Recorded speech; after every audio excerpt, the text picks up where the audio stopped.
Hello, everybody, and welcome to the next thrilling installment of There's a Will. And with me today in the studio, I have a man who has quite an extraordinary story. I won't say rags to riches, but certainly from communism to capitalism here in Poland. His name is Andrzej Senkowski, and we're very happy that he took some time out of his busy schedule to come in and talk to me and to you. Hi, welcome. Andrzej. Hi, thanks Andrzej. for the invitation. Thank you very much. Thank you very much. Thank you very much. Welcome.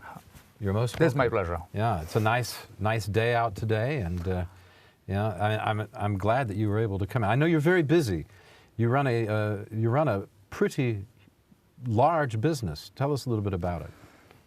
Oh, the business. Okay, it's a medium business. 550 employees. It's still a medium business. But this business is led, in my opinion, with passion.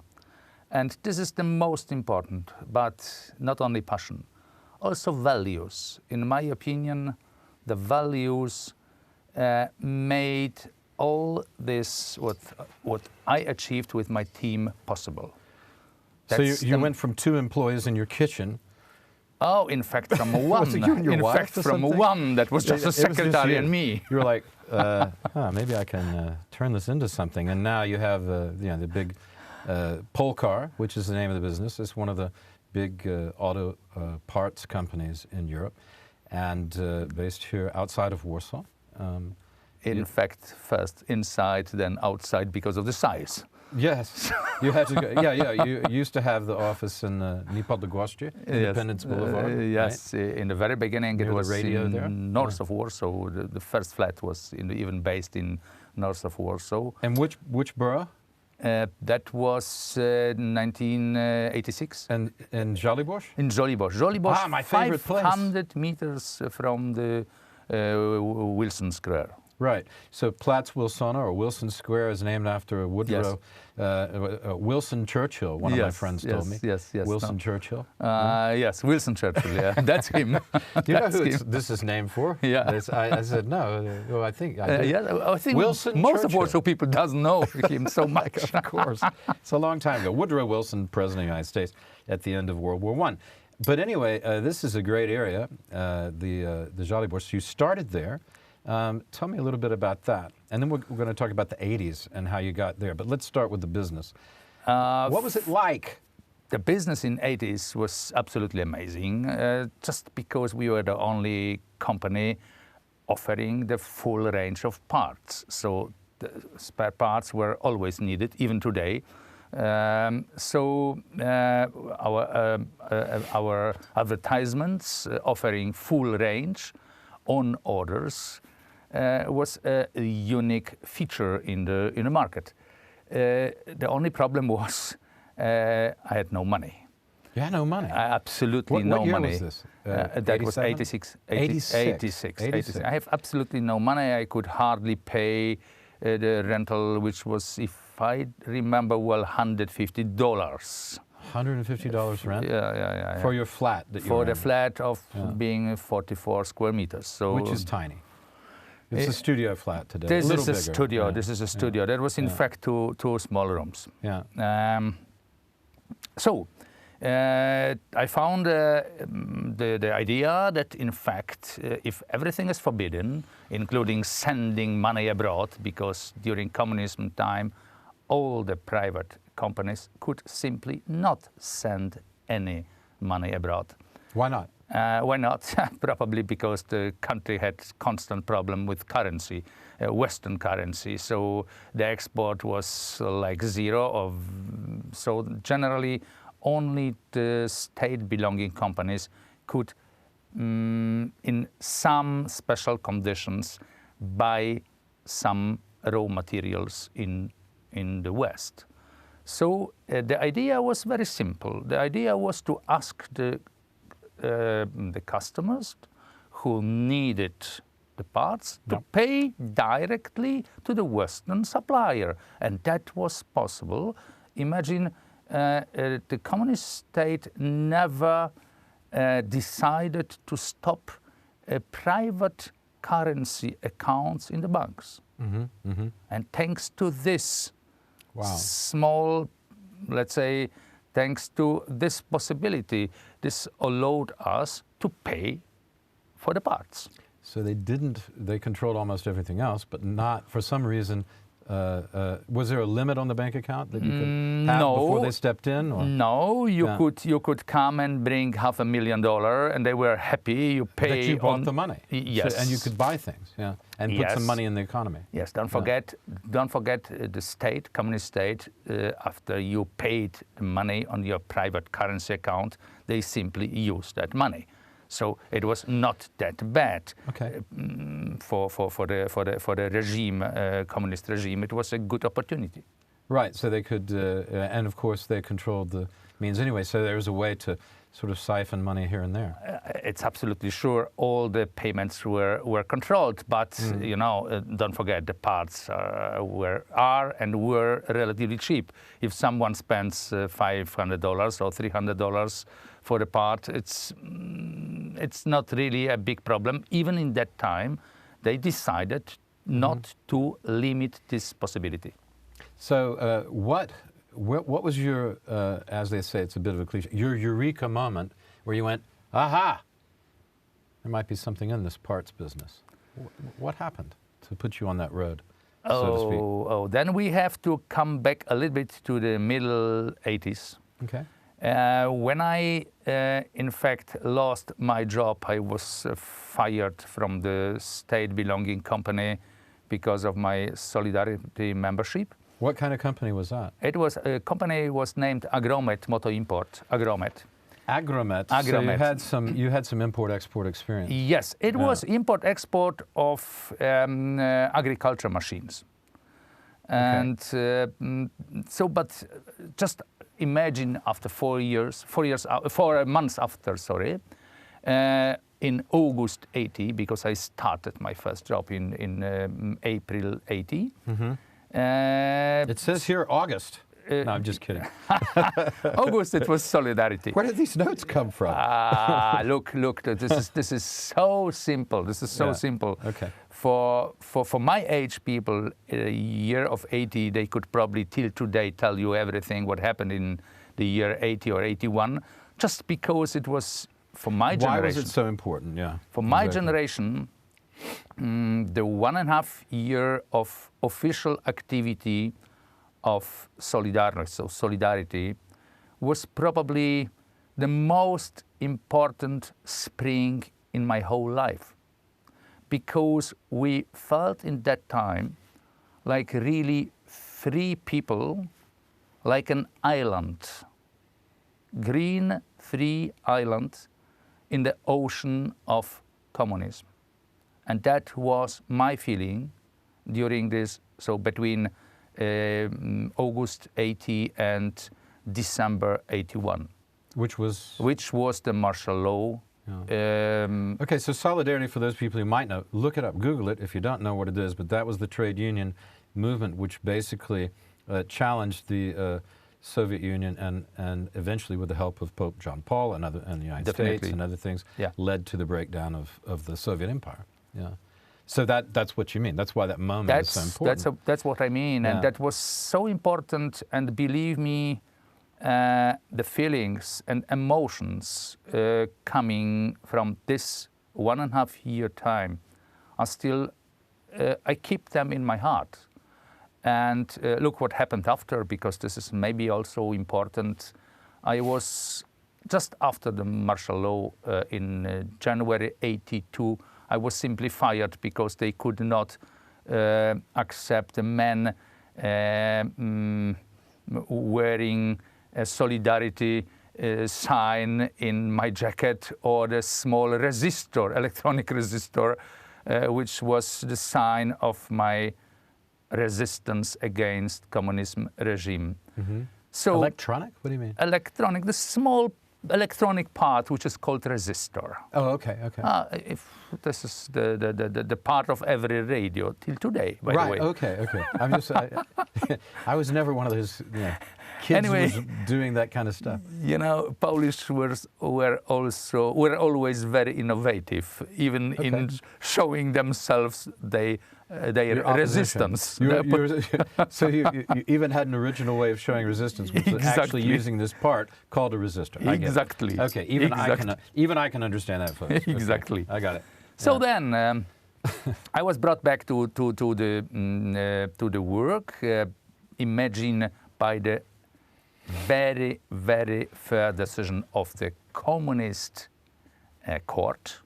So they fired you in the business. The company fired me. The Agromet, which was some kind of agricultural. Yes, agriculture machines. Agromet, tractors, agriculture. Yes, including tractors and all possible. So this is a big company. Okay, an important company. Yeah. So they fired me. The reason was very simple. All the foreign trade companies during communist time were 100% under control. The security service people, so this is called Służba Bezpieczeństwa. No, secret police. Secret police. If we like. Secret police, yes. Yeah. So they could not simply bear me in such a company, especially after martial law. But I have to say that hearing and reading the arguments of the company, like no language skills in my side, wearing the solidarity sign and the mentioned resistor, probably the court smiled a little bit and decided that that was not really the argument, the sufficient argument. You were not a virulent insurrectionist. You were just standing up for your rights. Probably, I mean, there must have been judges who had a lot of, reasonable amount of sympathy. I mean, it was not, the thing that people don't understand about, I think, communism is hard to understand, not having lived under a totalitarian, for all intents and purposes, totalitarian regime, state, is they don't see that not everybody buys into it. People buy into it in different amounts, different percentages. And it's not a uniform thing. If you're a judge, you're not necessarily 100% with the government and the Russians and let's get them. Yeah. You might actually have sympathy with someone like yourself and then go, come on, and find a way to get you back, Okay, if you are talking already about this, then... Does that make sense? That makes sense, yeah. But we cannot say that all the judges were...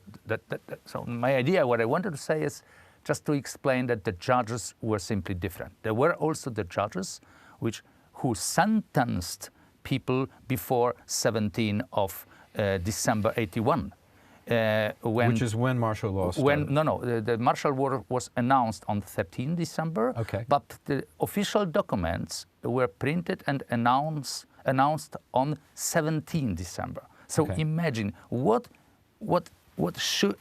could we, let's say, what could we say? How could we say about the judges who sentenced people before 17 of December 81? So the judges were not all the same. Mm-hmm. That was just the only thing I wanted to underline. Mm-hmm. So coming to they're human beings. Yeah, exactly. They're not machines. They're programs. Not machines, yeah. And not all the same. Yeah. Okay, 82, I was fired. Then after they brought me back, the court brought me back. The management of the company said, okay, if we have to employ you, it's okay, but you will always, till the end of your activity here, you will have the lowest salary possible. Mm-hmm. So sooner or later, I had to make a decision. I applied for... And what was the salary back then? It was like $10 a month? 25. $25 a month? Counting on the black currency rate, it was $25. Yeah, so, but you had of course, you had a free palace to live in. And a free Wartburg. No. I had that Wartburg time, you had to pay for. I had a Fiat 125 in that time. And for the folks who don't know, we should put a picture of a Fiat 125. That is the small Fiat. Right? No. That's the big Fiat. It's a bigger Fiat. What's the small Fiat called? 126. And 126. And that okay. was, by the way, my first car. I bought it still being a student. So, but that is another No, story. but it's interesting because the Fiat 125, people need to know this was the European Car of the Year in about 1971 or 2, wasn't it? Yes, Or 70. yes, that's true. Yeah. That's true. That's true. So it wasn't that horrible a car. Let's say early 70s. the horrible car. In fact, I didn't like it. But So somebody used to just answer. Tell them you're on yeah, television. okay.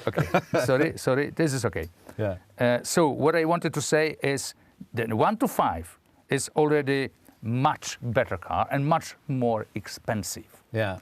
So I was not in the not in the group of the people with the lowest salary probably. What would a car like that cost you back then? You got $25 a month. $3,000. What? $3,500. This is not a joke. How do you save up $25 a month? How do you save enough money to get a car? Oh, I told you, as a student, I was quite active. Every summer, I used to work in Norway, Sweden. Okay. First country I visited was Sweden, by the way, in '75.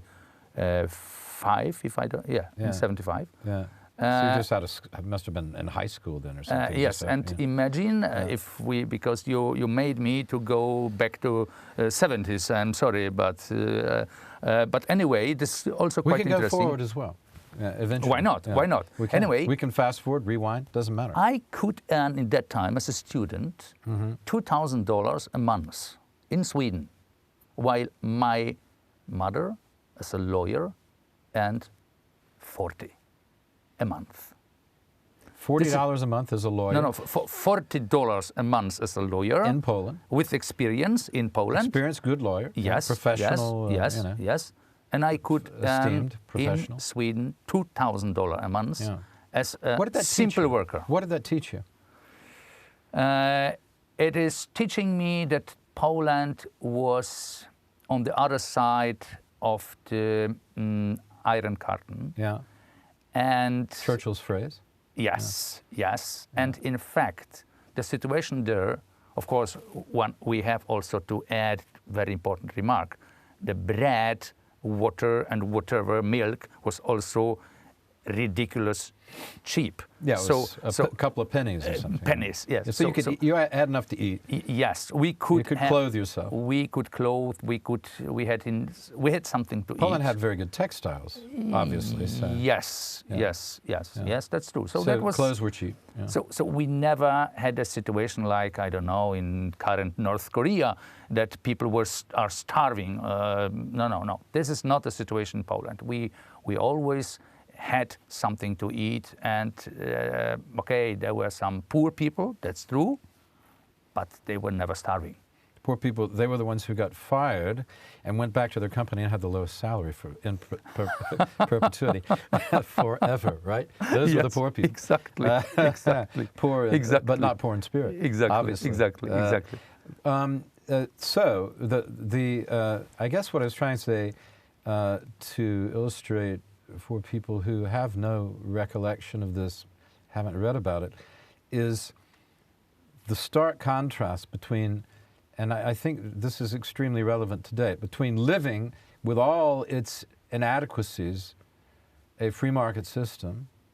I mean, even Adam Smith, the first prophet of this, with his friend David Hume, talked about the imperfections of the system and how it needed to be managed. But even so, if that freedom is more prized, is something to be prized above the subjugation of a leveling out and totalitarian mindset. If I compare the current life in Europe, even Western Europe, the biggest difference between the living during communism in Poland and the Western and living in Western societies is that this minimum level there in Western countries is always allowing people to live on the fair level.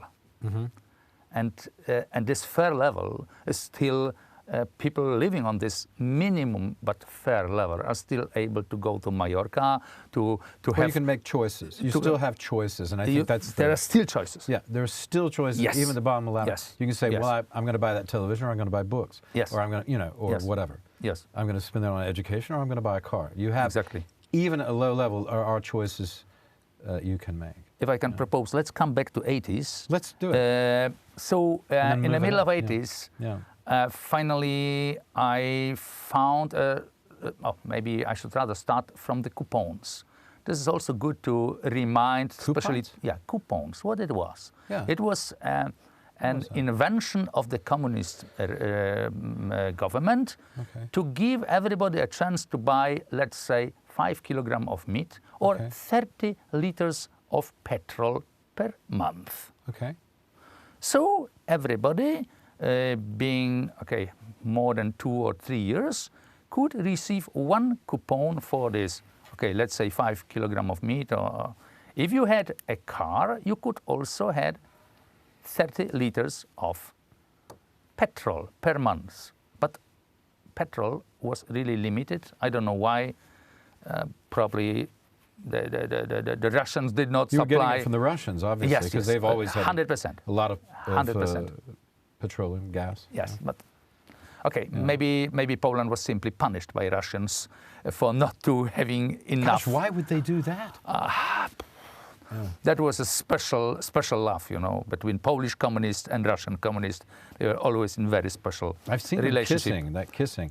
Kissing, yes. Yeah. A lot of kissing. Beside kissing or behind kissing as something else, probably was something else.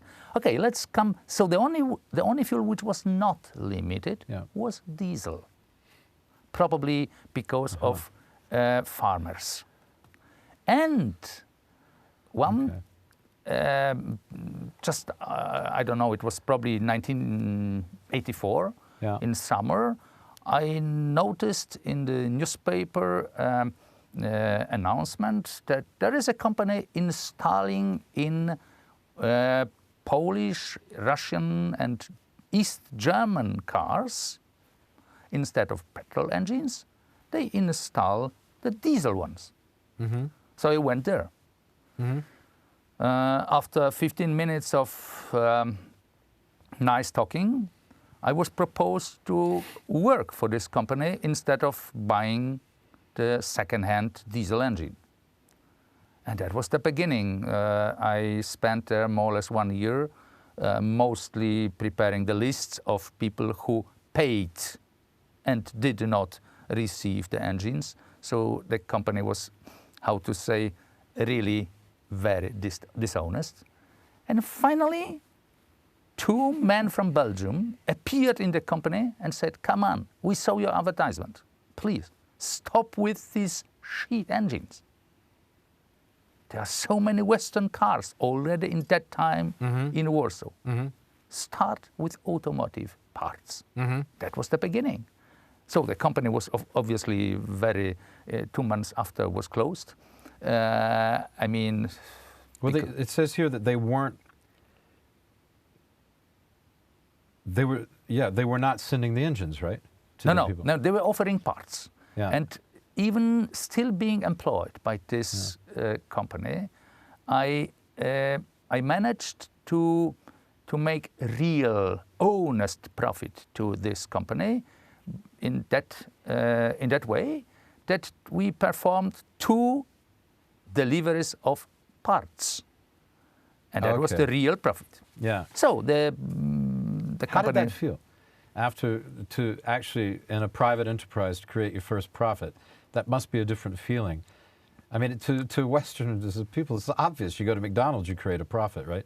For yourself and for the company. Talking about this company where I was employed, we have to say that the owner had definitely profit into his private pocket because he stole all the money which was sent for the engines by the customers. So he had definitely profit. The only problem is the company was having no profit. What did that teach you? That teach me... Capitalism can be dangerous. That teach me... That maybe Marx was right.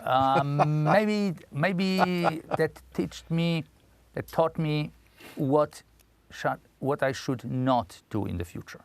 Yeah, how not to run a company. How not to run the company. How not to treat your colleagues, how not to run a company, and this sort of smash and grab, the jewelry store window smash and grab is no long-term gain. Yeah. Exactly. So, in fact, the inventors of POLCAR were these two Belgian people who did call me in the beginning of '86, please start your company. Start. You have to do it. Wow. And this is their achievement, that POLCAR was established. Yeah, so this is fascinating stuff, going back and trying to look at those times and compare it to now. I mean, I find it very interesting to, having lived in countries with socialist here, Nicaragua, with socialist backgrounds, first part of their history, Nicaragua, for example, Britain also, one of the first socialist economies, the Fabian Society, all that stuff that we have talked about privately before. It seems to me that it's important to educate young people, or at least put the information before them, that it's not all roses with socialism and communism, because some people think this is going to cure everything. Nothing cures everything. Some systems are better than others because they give you what? What is the object of our lives here? More liberty, isn't it? As Mr. Jefferson taught us. Not only. My experience is that the biggest enemy for the communist regime was always the individual citizen. And this is the problem. If you go so, if we want to judge the communism a little bit, we can try, but I will never forget one 10 minutes talk I had as a 12 years old boy, after my father was invited to the university close to Venice. Then they invited 12 years boy, two of my best teachers. And they started to ask me the questions like, you know, we know your father was abroad. Could you please give us some addresses, some contacts, maybe the postcards with addresses? So obviously the 12 years boy is not prepared for such a questions. I realized that somebody is preparing an action against my father. I started to cry, etc., etc. And after the school secretary told me, no, don't cry, please. That was all made on request on the two men suited in black who were listening to the whole talk. So the system which is using children against their own parents is not human. Right. And this is the thing to be feared, this manipulation of the unformed mind and censorship, and the formation of the unformed mind, rather to control rather than to liberate. And of course, education should be about liberating, not re-education. Okay. As they call it. Yeah. But I think it's important nowadays to look at this, because people do think that somehow there's a cure-all, a panacea in socialism. There just isn't. If we look on the situation in countries like France, also Italy, where still so-called communist parties are so strong, or this all means they are ignorance. I'm sorry to say it. They have no idea how the life during communist regime. Well, I think this is the point. That's why it needs to be talked about. Yes. Here's what it's like. I mean, you can find yourself in a conversation with a young person, and they start telling you how great the stuff is. Hey, but have you ever seen it? Do you know anyone? Have you ever lived in one of these countries? Have you ever stood in a queue? You know, have you ever done the paperwork? Have you ever watched a riot? You know, these sort of things. Is that really something you think you'd like? Fully agree. And the answer would probably be No. No, I would think. this is only just theory for them. How do you get from, I mean, this is great background stuff about what it was like under communism, which is not talked about in this kind of colloquial way enough, I think. It should be in the common vocabulary. But how do you get from that point? What values? You talked about values right at the start in your company. And I think that's true about you from what I know about you.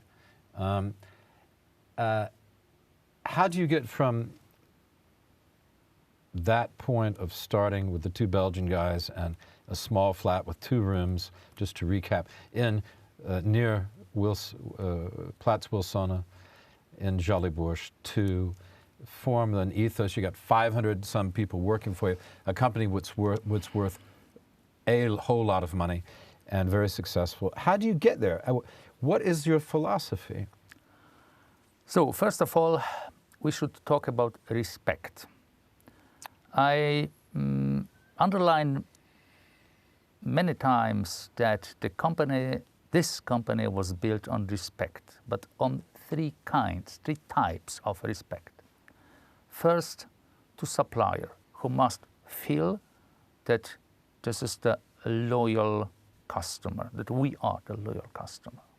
Second, the respect to employees, that their involvement, their engagement, all what they are doing for the company is respected and they will be treated well.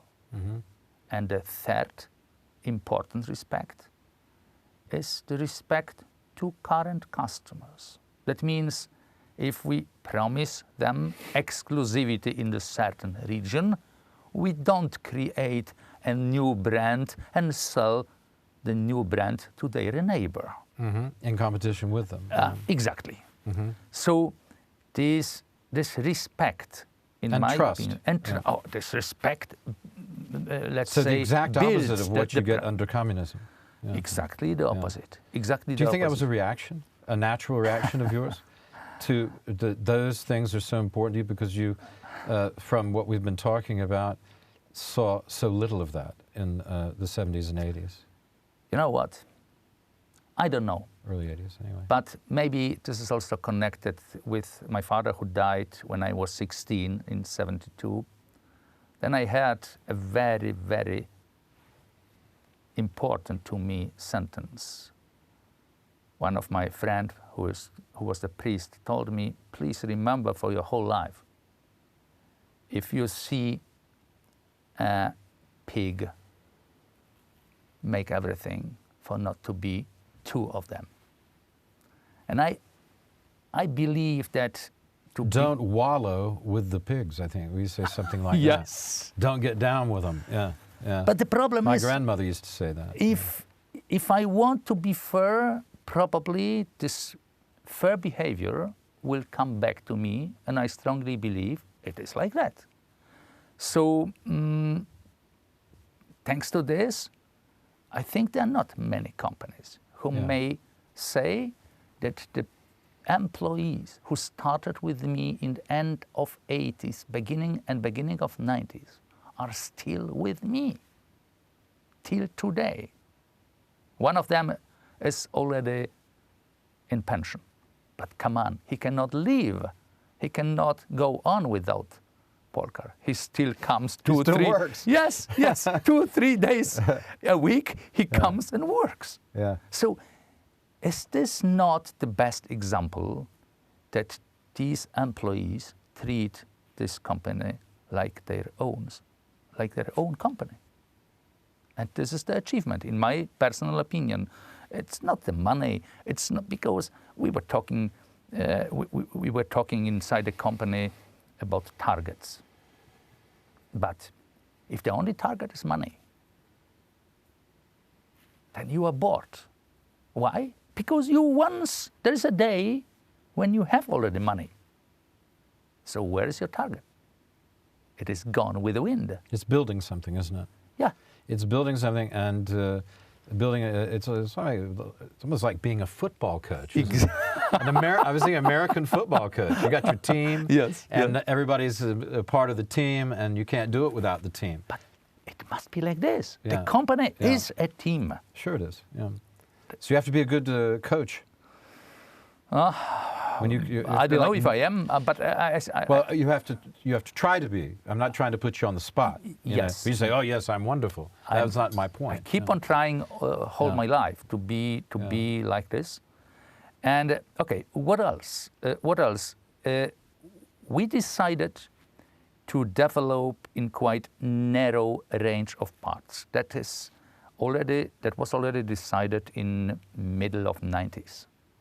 This is the body parts, which were our major segment. Why did you choose that instead of, say, mechanical engine parts, something like that? Exhaust. Well, you do some of those anyway. Probably because we met the first suppliers of us were just suppliers of body parts. So this is natural development. Natural way. In natural you had a way. natural relationship, exactly. So you stuck with exactly. that. You didn't know the other guys. Yeah. No.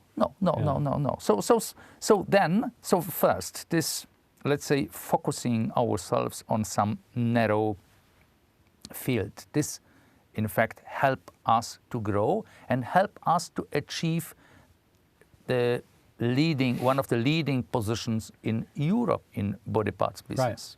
Right. Yes. I'm talking in Europe because this is the fact. When did your company become a sort of, use the word player, an important company in this business in Europe? What sort of time was that when it got to that stage? I believe this is more or less after 2000. So it's been a while. Yeah. Yes, after 2000. It was not being done automatically. No, absolutely not. So the next thing, the next feature, which I find very important, is to be different, because how are you different? We are different by offering wider choice, by telling the truth about what is in the box. Mm-hmm. It means the others sell numbers, having no knowledge what is inside the box. And we say, come on, here you have 5 boxes, 5 reference numbers, but inside of this is original product, this is the technology of this product, this is made of this raw material, the other raw material, etc. So transparency. Transparency. Just clarity. Yes. Yeah. And this transparency is it has appeared already a few years ago, many years ago, that this is we are the unique company with this kind of transparency in the market. And I would say maybe this is the most important, the last feature.